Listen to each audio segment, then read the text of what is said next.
교원 자격증을 소지하고 있고 해외 초중고등학교, 경력이 없어도 지원할 수 있는 경우가 많아요. 아이돌 연습생 대상으로 한국어를 프리랜서로 돈과 시간을 다 날렸다.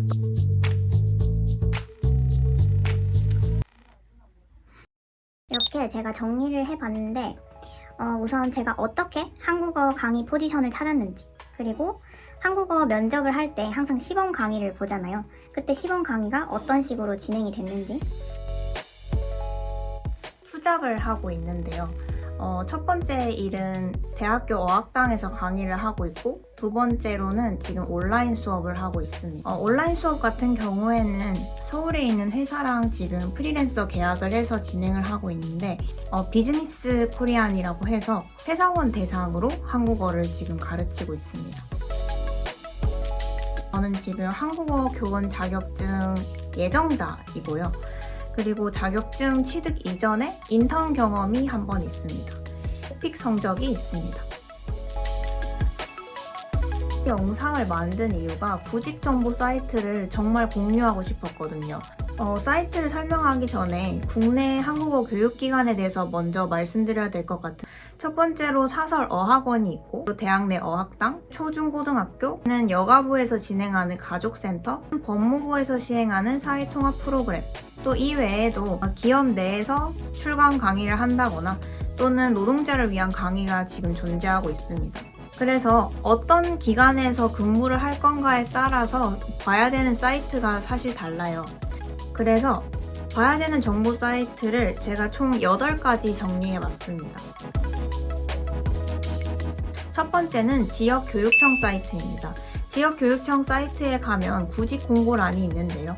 여기서 기간제 교사를 모집하거나 방과후 교사를 모집하는 경우가 있어요. 거주하고 계시는 곳에서 지역 내의 교육청 사이트를 한번 보시는 게 중요할 것 같아요. 총 3군데 초등학교에서 한국어 선생님을 뽑고 있었습니다. 두 번째는 한국어 교원 구인 정보란입니다. 한국어 교원 사이트에 가면 한국어 교원들을 위한 다양한 정보가 있잖아요. 거기 구인 정보란을 보면 구인 모집이 매일 올라오는 걸 볼 수 있습니다. 초중고등학교보다는 기업이나 혹은 그 대학 내 어학당 모집 공고글을 보실 수 있어요. 세 번째는 국립국어원 공지입니다. 국립국어원의 경우에는 한국어 교원을 뽑는다기보다는 한국어 교원 자격증을 소지한 사람으로서 지원할 수 있는 포지션이 나와 있어요. 보통은 석사 이상으로 많이 뽑더라고요. 네 번째로는 각 대학교 모집란입니다. 교환학생들, 유학생들을 위한 센터가 있을 텐데요. 모집 공고란에 한국어 강사를 뽑는다는 글을 보실 수 있어요. 보통은 4학기제로 운영이 돼서 1, 2학기, 3, 4학기로 계약을 많이 해요. 그래서 3, 4학기의 경우에는 8월, 9월에 모집 공고란이 올라오고 1, 2학기의 경우에는 1월, 2월에 모집 공고란이 올라오니까 그때 확인하시는 것이 좋을 것 같습니다. 간혹 학기가 시작되었으나 추가적으로 한국어 강사를 뽑는 경우도 있으니까 그때 보셔도 좋을 것 같아요. 대학교 어학당의 경우에는 보통 석사 이상을 요구하는 경우가 많습니다. 왜냐하면 대학생들을 대상으로 가르치는 것이다 보니 원칙상 석사 이상이어야 되거든요. 어학당에 따라서 경력이 있는 사람만 뽑는 경우가 있으니까 꼭 문의하고 지원하시는 걸 추천드릴게요. 다섯 번째는 국립국제교육원입니다. 국립국제교육원의 경우에는 해외 모집 공고글을 보실 수 있어요. 만약에 내가 한국어 교원 자격증을 소지하고 있고 해외에서 한국어 수업을 하고 싶다면 국립국제교육원 사이트를 보시는 걸 추천드립니다. 일곱 번째로는 잡코리아입니다. 잡코리아는 이미 많은 분들이 사용하고 계실 것 같은데요.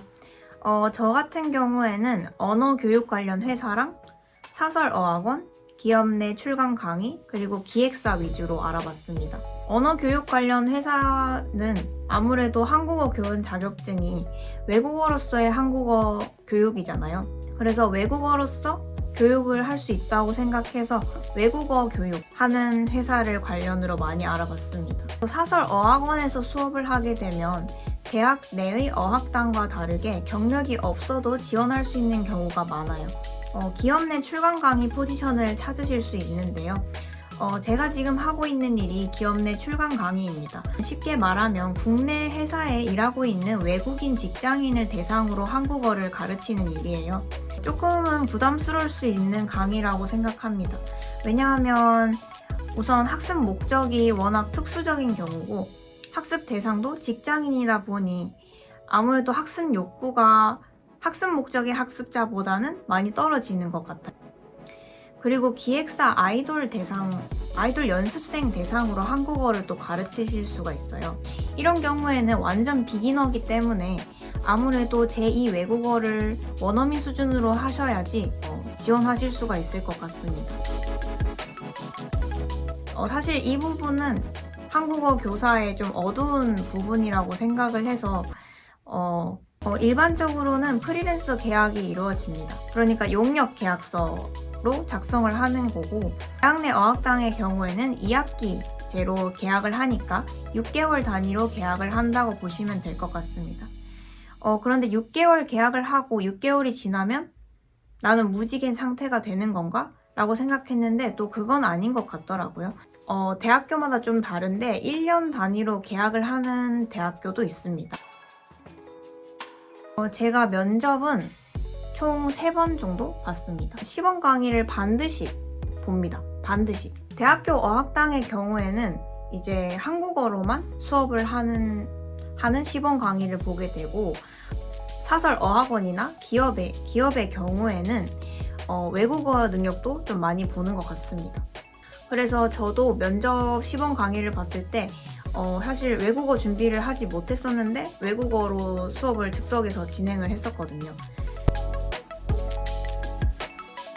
그래서 제 취업 이야기를 조금 드리자면 사실 제가 작년에 인턴을 해외에서 하고 국내에 입국한 다음에 휴학의 시간을 좀 가졌거든요. 그래서 휴학하는 기간 동안은 사실 대학원을 먼저 준비했었어요. 그런데 아무래도 한국어 강사라는 이 일이 불안정한 직업이라고 저는 그때 당시 생각했기 때문에 우선 대학원을 가기 전에 이 한국어 강사라는 일을 내가 경험을 해보고 대학원은 잠시 보류하고 우선 일단 취준을 해서 일을 구한 상태입니다. 저처럼 대학원을 고민하고 있는 분이 계시다면 대학원을 가기 전에 잠깐 조금 마음의 여유를 가지고 한국어 강사라는 포지션을 실제로 경험을 해봐도 좋을 것 같아요. 실제로 해보고 안 맞는 분도 가끔 계시더라고요. 왜냐하면 매주 수업을 준비해야 되잖아요. 어학당의 경우에는 주휴수당을 안 주기 위해서 주 14시간 미만으로 수업을 배정받습니다. 그래서 저 같은 경우에는 지금 오전 9시부터 오후 1시까지 수업을 진행하고 있고 사실 오후 1시에 퇴근하는 거니까 되게 여유로울 것 같잖아요. 그런데 월요일 퇴근하면 화요일 수업 준비해야 되고 화요일 퇴근하면 수요일 수업 준비해야 돼요. 그 점이 조금은 되게 압박감을 느낄 때도 있는 것 같아요. 그래서 오늘 이렇게 짧은 영상을 한번 만들어 봤는데요. 저처럼 한국어 교사의 길을 준비하는 분들에게 좀 도움이 되었으면 좋겠습니다.